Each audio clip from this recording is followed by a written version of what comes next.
हमारे यहाँ एक मसले में बड़ी कन्फ्यूज़न है, बहुत ज़्यादा कन्फ्यूज़न है, और वो कन्फ्यूज़न ख़त्म नहीं की जाती है बल्कि बढ़ाई भी जाती है कुछ लोगों के ज़रिए। वो कन्फ्यूज़न क्या है कि रमज़ान मुबारक में हम लोग जितने भी कुरान शरीफ पढ़ते हैं तो हम लोग ये समझते हैं कि अगर ये बख्शे नहीं गए तो ये कबूल ही नहीं होंगे। जैसे ही हमारा कुरान मजीद कंप्लीट होता है या रमज़ान मुबारक पूरा होने वाला होता है और 2-3 कुरान शरीफ हमारी ख़वातीन ख़ास तौर पर पढ़ चुकी होती हैं, तो बस फ़िक्र ये सताने लगती है कि अब ये कुरान शरीफ पढ़ गए, कंप्लीट हो गए, आप जल्दी से इनको बख्शवा दिया जाए। अगर नहीं बख्शवाया गया तो फिर बस ये कबूल नहीं होंगे, ये समझा जाता है। इसलिए बख्शने के अलग अलग तरीक़े भी हमारे माशरे में मशहूर हैं। तो क्या कुरान शरीफ पढ़े हुए बख्शना ज़रूरी है? अगर कोई कुरान शरीफ नहीं बख्शता है तो क्या कुरान शरीफ पढ़ने का सवाब नहीं मिलता है? आज यही सारी चीज़ें मैं आप लोगों के सामने क्लियर करूँगा इंशाल्लाह। इस क्लिप को देखने के बाद इस टॉपिक पर जितने भी डाउट आप लोगों के होंगे वो इंशाल्लाह क्लियर हो जाएंगे। पहली बात तो ये समझ लें कि हम लोग जितनी भी नेकियां करते हैं वो हमारे नामे आमाल में ऑटोमेटिक सेव होती रहती हैं।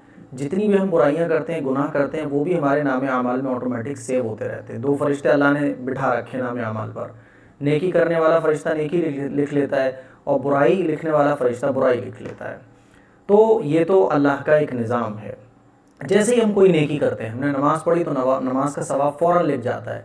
हमने कोई कुरान मजीद की तिलावत की तो कुरान मजीद की तिलावत करने का सवाब फ़ौरन लिख जाता है।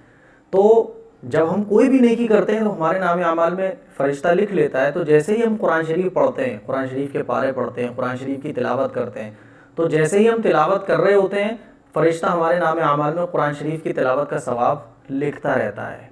हमने आज 1 पारा पढ़ा तो 1 पारे का सवाब उसी दिन लिख गया।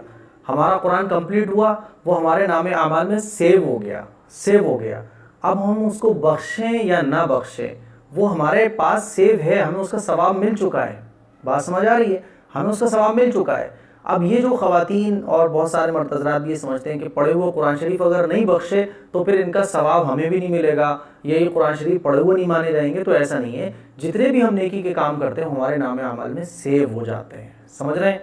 जैसे आपके पास मेमोरी कार्ड होता है, मोबाइल में आपके पास मेमोरी कार्ड होता है, तो आपके मोबाइल में जितनी भी चीज़ होती हैं वो आपकी अपनी होती हैं। जितनी भी चीज़ें होती हैं आपके मेमोरी कार्ड में कुरान शरीफ है तो वो आपके पास सेव है, ठीक है। तो ऐसे ही हम जो भी नेकी करते हैं वो हमारे पास सेव हो जाती है, वो हमारे नामे आमाल के मेमोरी कार्ड में सेव हो जाती है। फरिश्ते उसको सेव कर लेते हैं। तो अब हम इसको बख्शे ना बख्शे वो तो ऑटोमेटिक हमारे पास सेव हो गई। तो ये समझना कि कुरान शरीफ हम बख्शेंगे तभी हमें सवाब मिलेगा, तो ये गलत है। हमने कुरान शरीफ पढ़ा, वो हमारे नामे आमाल में दर्ज हो गया कि आप ए अल्लाह इस बंदे ने ये कुरान शरीफ इतने कुरान शरीफ पढ़े, इस बंदे ने आज इतने पारे पढ़े। वो ऑटोमेटिक सेव है। एक एक लम्हा, एक एक लफ्ज़ और एक एक हमारे काम हमारे नामे आमाल में सेव है, ऑटोमेटिक सेव हो जाते हैं। फरिश्ता उनको सेव कर लेता है, ठीक है। अब बात आती है बख्शने की। जब आप ये समझ गए कि हम जितने भी कुरान शरीफ पढ़ते हैं तो अगर हम उन्हें बख्शें भी ना तब भी वो हमारे पास सेव रहते हैं, उनका सवाब मिल जाता है। अब दूसरी चीज़, बख्शा क्यों जाता है? तो देखिए, बख्शने का मतलब सिर्फ इतना होता है कि हमने जो कुरान शरीफ पढ़ा है, क्या हम इसका सवाब किसी मुर्दे को पहुंचा सकते हैं जो हमारा इस दुनिया से अपना जा चुका है? क्या उसको सवाब पहुंचा सकते हैं? क्या हम अपने कुरान शरीफ जो भी कुछ हमने पढ़ा है, क्या हम इसको अपने बुज़ुर्गों पर सवाब, ईसाले सवाब के तौर पर बख्श सकते हैं? ये मतलब होता है। तो आप इसको बिल्कुल बख्श सकते हैं, लेकिन ये समझना कि बख्शे बगैर कुरान शरीफ कबूल नहीं होते, ये गलत है। हाँ, अब ये आपके पास सेव हो गया, आपने कुरान शरीफ पढ़े, अब आप अगर इसको बख्शेंगे तो इसका सवाब आपके बुज़ुर्गों को पहुंच जाएगा, या जिसको आप बख्शना चाहते हैं उनको सवाब पहुंच जाएगा, ठीक है। जैसे आपके मेमोरी कार्ड में कुरान शरीफ है, अब आपने शेयरइट से या जेंडर से या ब्लूटूथ से आपने या व्हाट्सएप से आप किसी के पास भेज देते हैं तो आपका अपने पास भी रहता है और दूसरे के पास भी चला जाता है। तो इसी तरह से किसी को जब हम कुरान शरीफ बख्शते हैं या कोई भी सवाब की चीज़ हम किसी को बख्शते हैं, किसी को इसाले सवाब करते हैं, तो हमारा सवाब हमारे पास रहता है और उनके पास भी सवाब पहुंच जाता है। ये मतलब है बख्शने का। तो बख्शना ये मशहूर है, लेकिन बख्शने की लोग हकीकत ही नहीं जानते हैं। हमने कुरान शरीफ पढ़ा, वो हमारे पास सेव हो गया, हमें उसके सवाब मिल गया, हमारे नामे आमल में पढ़े हुए कुरान शरीफ दर्ज हो गए। अब हम अगर इसको बख्शना चाहते हैं तो हम जो भी हमारा दुनिया से अपना जा चुका है हम उसको कुरान शरीफ बख्श दें, तो हमारा सवाब भी हमारे पास रहेगा और उनको भी सवाब पहुंच जाएगा। जैसे कि मेमोरी कार्ड में हमारे पास कोई भी चीज़ होती है, हम उसको शेयरइट से, जेंडर से किसी दूसरे के मोबाइल में भेज देते हैं तो हमारे पास भी रहती है और उसके पास भी चली जाती है। इसी तरह से बख्शने का सिस्टम है, ठीक है ना। अब बख्शा कैसे जाएगा तो उसका भी तरीका समझ लें।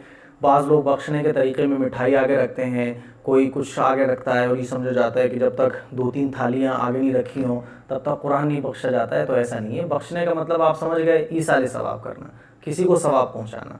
तो जब आपने कुरान शरीफ पढ़ा, अगर आप बख्शना चाहते हैं तो बस आप दुरूद शरीफ पढ़े 3 मरतबा, 3 मरतबा दुरूद शरीफ पढ़ने के बाद चारों कुल पढ़ें, और चारों कुल पढ़ने के बाद हाथ उठाकर किसी भी नमाज के बाद या वैसे ही हाथ उठाकर आप कह दें कि अल्लाह ये मैंने रमज़ान में 4 कुरान पढ़े, रमज़ान में मैंने 5 कुरान पढ़े, ए अल्लाह इसका सवाब हमारे हबीब को पहुँच जाए, हमारे हुजूर को पहुँच जाए, और हुजूर के सदक़े में हमारे अब्बा को पहुँच जाए, दादा को पहुँच जाए, हमारे बुज़ुर्गों को पहुँच जाए, सहाबा को पहुँच जाए, जिसको भी आप बख्शना चाहते हैं इस टाइप से आप कह दें तो सवाब पहुँच जाता है। वैसे तो दिल में जैसे ही आपने नियत की, अल्लाह तो दिलों के हाल जानता है, आपने सोचा कि यार मैंने आज कुरान शरीफ पढ़ा है, इसका सवाब फुला हमारे मरहूम को पहुंच जाए, तो बस सवाब पहुंच गया। लेकिन अफजल तरीका ये दुआ करके हाथ उठा के इस तरह से कह लिया जाए तो कुरान शरीफ का सवाब जिसको आप पहुंचाना चाहते हैं तो वो सवाब पहुंच जाता है। लेकिन ये समझना कि मिठाई आगे रखी जाए, फिर अगरबत्तियाँ जलाई जाएँ, फिर मोमबत्तियाँ जलाई जाएँ, फिर साहब वो कारी साहब आएंगे, हाफिज़ साहब आएंगे तब कुरान बख्शा जाएगा, तो ये वो लोग हैं जिन्होंने कन्फ्यूज़न क्रिएट की है।